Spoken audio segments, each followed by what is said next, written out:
아파트나 빌라에서 살 때 천장에서 갑자기 물이 뚝뚝 떨어지는 누수를 경험해 보신 적이 있으십니까? 이 누수로 인해서 벽지뿐만 아니라 내가 사용하던 가구, 집기 등도 사용할 수 없게 손상을 입었다면 누군가는 이것을 책임져야 할 것입니다. 윗집에서부터 물이 흘러 들어왔으니 윗집이 모든 책임을 져야 할까요? 오늘은 누수가 발생했을 때 어떻게 대응하는 것이 가장 좋은지 설명드리고자 합니다. 자, 이 누수를 겪어보신 분들은 아시겠지만 정말 스트레스가 이만저만이 아닙니다. 누수가 이제 크게 나서 다 젖는 그것도 문제지만 바로 발견되지 않은 조그만 누수조차도 나중에 확인해보면 가구가 다 젖어서 곰팡이가 쓸었거나 이런 경우가 많기 때문에 아무튼 누수는 정말로 스트레스인 부분입니다. 어쨌든 내가 손해를 입었고 누군가는 책임을 져야 되기 때문에 그것을 오늘 설명드리고자 하는 것입니다. 자, 제일 먼저 누수가 발생하면 이 부분부터 확인을 하셔야 합니다. 공용 부분에서 누수가 발생한 것인지 아니면 전유 부분에서 누수가 발생한 것인지 확인하셔야 합니다. 자, 공용 부분은 나뿐만 아니라 모두가 사용하는 부분이라는 것이고 전유 부분은 모두가 사용하는 영역이 아니라 그 집만 사용한다는 뜻입니다. 그래서 공용 부분에서 문제가 발생해서 누수가 발생했다면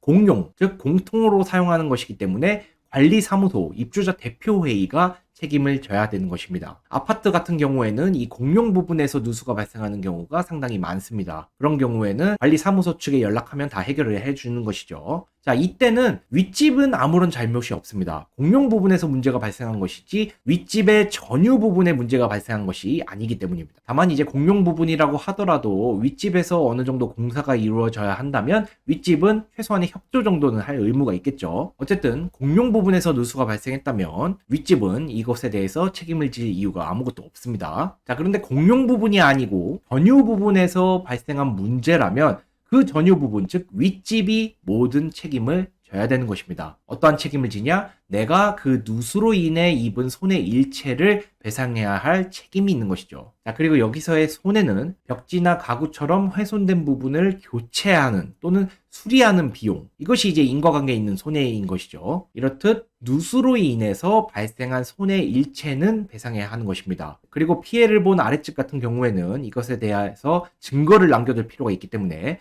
동영상이나 사진같이 객관적인 자료를 꼭 확보해 두셔야만 합니다. 이렇게 큰 틀에서 이해를 하시고 제가 단계별로 구체적으로 설명드리겠습니다. 자, 먼저 1단계, 누수가 발생한 부분이 공용 부분인지 전유 부분인지부터 확인하시기 바랍니다. 그래서 아파트에 살고 계신다면 관리사무소에 바로 연락하셔서 이 부분을 확인하시면 되는 것이고, 관리사무소가 없거나 이것이 어려운 상황이라면 내가 전문 누수 탐지 업체를 불러서 정확히 어느 곳에서 누수가 발생한 것인지 확인해 보시기 바랍니다. 그래서 이 업체를 통해 전문가의 소견서, 즉 누수가 공용 부분에서 발생한 것입니다, 또는 누수가 전유 부분에서 발생한 것입니다 라는 소견서를 받을 필요가 있고, 나아가서 수리 견적서까지 확보해 두시면 나중에 입증하는 데 더 큰 도움이 될 것입니다. 그리고 여기서 공용 부분에서 발생했다면 관리사무소에 연락해서 모든 것을 해결할 것이고, 이제 전유 부분이면 다음 단계로 넘어가셔야 하는 것이죠. 2단계, 윗집에 이러한 누수 상황을 설명하시고 내가 손해를 입었다는 손해 발생 사실을 고지하시기 바랍니다. 자, 이것은 누수가 현재 발생 중이고 손해가 더 커질 수도 있는 상황이기 때문에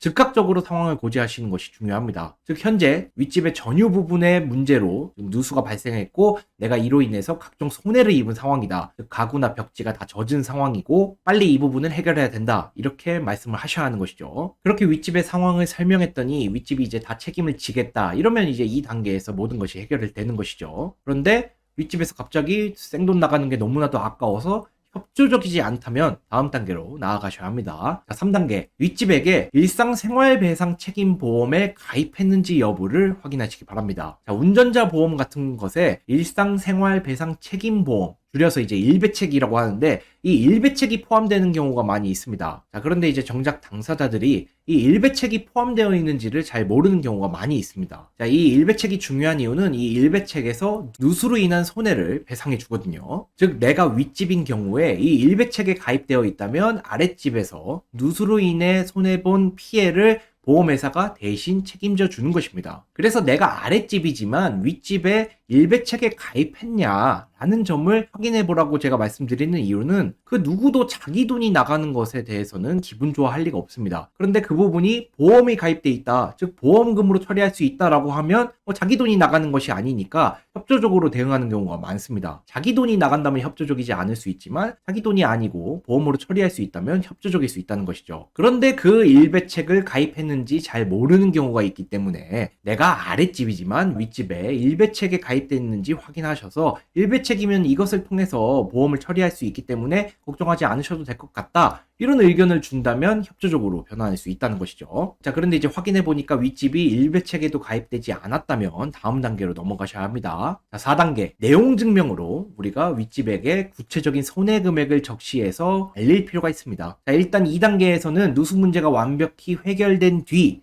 내가 입은 손해를 계산하는 단계입니다. 내가 입은 손해가 정확히 얼마인지 계산하신 다음에 그 구체적 손해 금액이 적힌 내용 증명을 윗집에게 발송하시고 손해배상할 것을 촉구하시기 바랍니다. 그리고 그 내용 증명에는 내가 입은 손해를 배상하라는 내용과 이것을 임의로 지급하지 않으면 법적 대응을 하겠다라는 예고도 들어가야 할 것입니다. 이렇게 내가 입은 손해를 윗집에게 내용 증명을 통해 얘기했고 윗집이 임의로 배상을 한다면 2단계에서 해결되겠지만, 그렇지 않고 끝까지 거부한다 또는 다툰다 하면 마지막 단계로 나아갈 수밖에 없습니다. 자, 마지막 단계. 손해배상 청구 소송을 제기하셔야 합니다. 자, 윗집이 끝까지 버틴다면 소송은 불가피합니다. 그렇기 때문에 내가 그동안 누수로 인해서 손해를 입었다는 점에 대한 증거자료를 모두 취합하신 뒤에 법원에 손해배상 청구 소송을 진행하셔야 합니다. 자, 여기서의 핵심은 손해 금액일 것으로 보입니다. 전유 부분으로 발생한 것이 명확하다는 가정이기 때문에, 그리고 그 손해 금액은 객관적 자료를 통해 법원이 인정할 수밖에 없기 때문에 최대한 객관적으로 이것을 산정하셔서 주장하시면 아마 인용될 것으로 보입니다. 그래서 제가 오늘 말씀드린 1단계부터 5단계까지 순차적으로 진행해 보시고 각 단계에 맞는